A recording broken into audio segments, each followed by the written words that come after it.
The Appellate Division Courthouse on East 25th Street in New York City is beautiful in a kind of grandiose, classical way.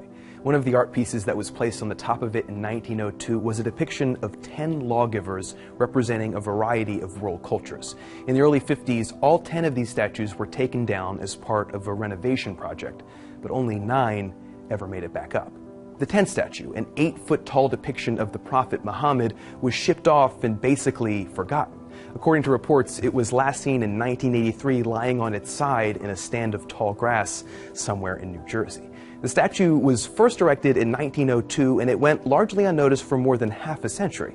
Then in the early 1950s, a number of Muslims, including the foreign ambassadors of Indonesia, Egypt, and Pakistan, saw an article about the impending renovations and sent letters of complaint to the courthouse. They didn't want the statue of Muhammad reinstalled, they wanted it destroyed. To us, that may sound like an outrageous request, an infringement on free speech, but at the time, it wasn't seen that way, and the courthouse, on the recommendation of the U.S. State Department, removed the statue.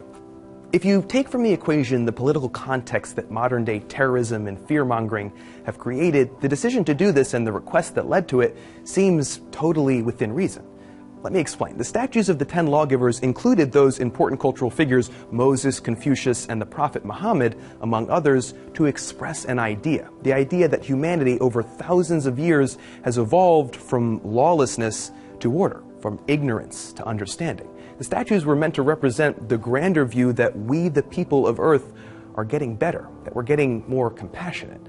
In that respect, removing the statue of the Prophet Muhammad not only makes sense, it's proof of the idea that the initial piece of art was created to represent.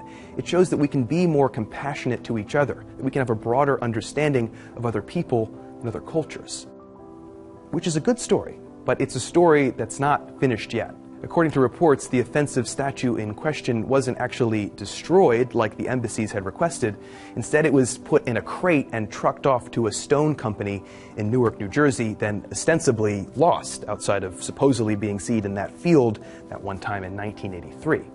The point is, we may have been ready to remove the statue from a building in 1955 without much fanfare, but we were still a long way off from fully accepting the need for cultural sensitivity, and we may never get there. Right now, in the hallowed halls of the United States Supreme Court, hangs another depiction of lawgivers. This one shows 18 figures instead of 10, and it includes more modern lawgivers like Sir William Blackstone and Chief Justice John Marshall. But it also includes older figures too, like Moses, Confucius, and yes, the Prophet Muhammad.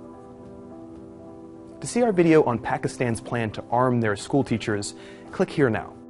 The school